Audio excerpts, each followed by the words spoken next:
Olá, meu irmão, olá, minha irmã, Pai do Senhor Jesus Cristo, que o Senhor te abençoe.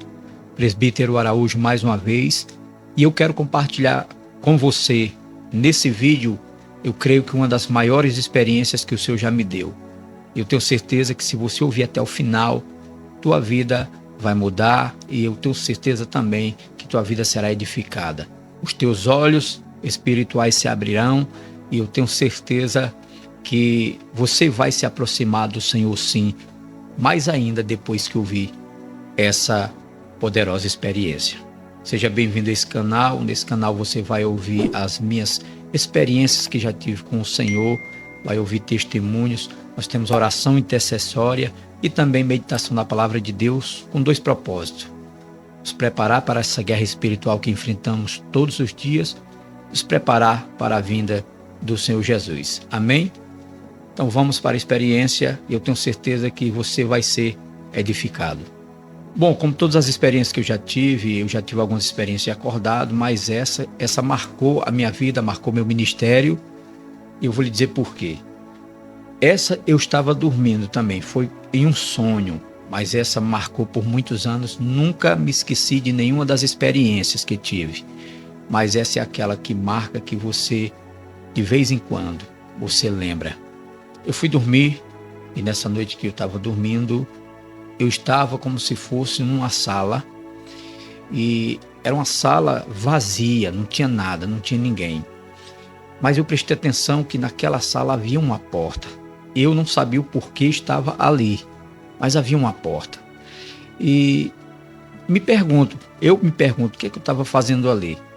E a voz do Senhor, sempre quando fala comigo, eu escuto ela mais ou menos aqui em cima. Aquela voz disse para mim, só observar. Ela disse, observe. E eu esperava acontecer alguma coisa ali, quando de repente abria-se outra porta do meu lado direito, aqui do lado direito, e eu estava a uns 2 metros de outra porta, a primeira porta que eu vi. E essa porta, ela não estava fechada. Essa porta à minha frente estava entreaberta. Ela tinha mais ou menos um palmo de abertura, não estava trancada. Quando a voz do Senhor disse para mim, observe, e eu olho para a porta direita, vem entrando um jovem. Só que aquele jovem, ele demora a chegar até a mim, e eu olho para aquela porta e me aproximo daquela porta que está à minha frente. Meus irmãos, quando eu me aproximo dessa porta, eu sinto uma quentura, eu sinto como se fosse... como se a porta estivesse em chama, e quase não consigo me aproximar, mas mesmo assim ainda consigo olhar.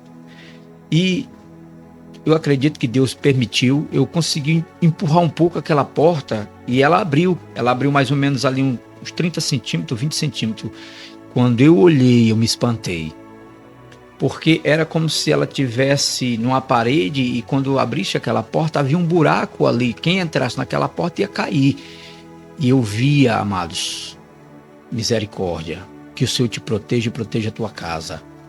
Eu via como se havia um buraco imenso, rochas pegando fogo, muita sombra, uma treva, havia fogo lá embaixo, lavas de fogo, é como se fosse um fogo vermelho, e um fedor tremendo, e meu Deus, eu não conseguia ver ninguém. O que eu conseguia ver era aquele cenário de treva, como se tivesse acontecido uma grande explosão, que havia fogo, rocha pegando fogo, fumaça, escuridão para todo lado.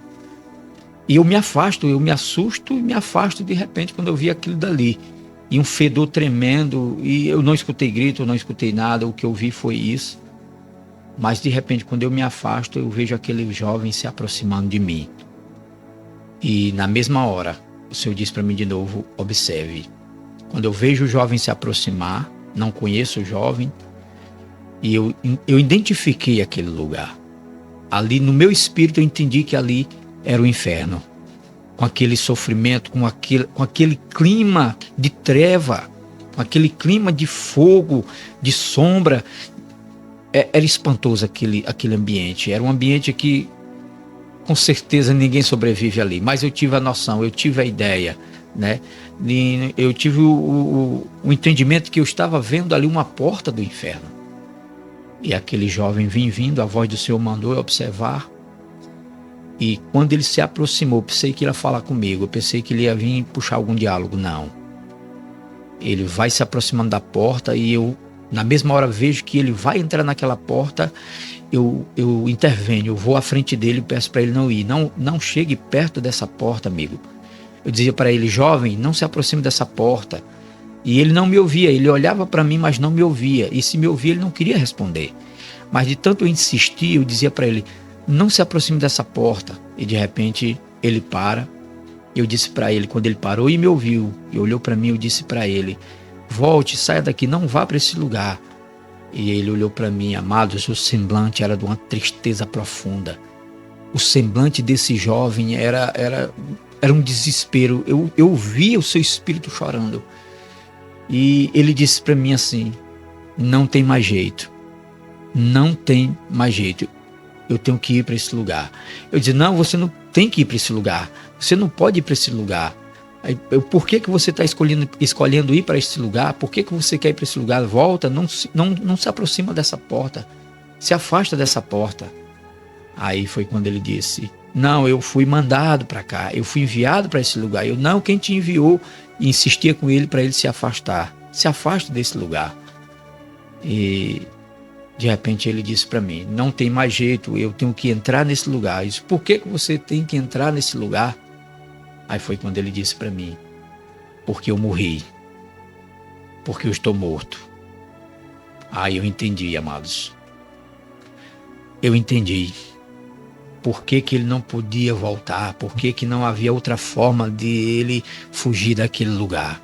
Ele acabara de morrer e morreu sem Cristo, morreu sem a salvação. E ali eu vejo quando ele abre aquela porta, na verdade só dá tempo ele se encostar na porta, ele é praticamente sugado e cai lá embaixo. E eu despertei. E na hora que eu despertei com angústia, com tristeza, por ver aquele jovem naquele lugar. Eu sabia que aquele jovem tinha caído no inferno. E eu despertei na mesma hora para orar. E o meu coração chorava. Depois disso despertou uma misericórdia, uma compaixão em meu coração.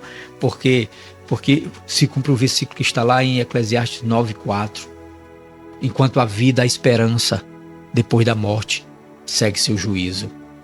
Por isso que eu entendi que não havia mais solução para ele, porque ele já tinha morrido. E com essa experiência eu quero alertar você que a vida é muito curta, é frágil.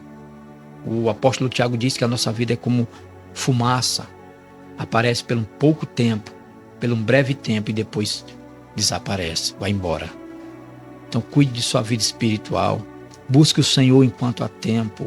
Se arrependa dos seus pecados.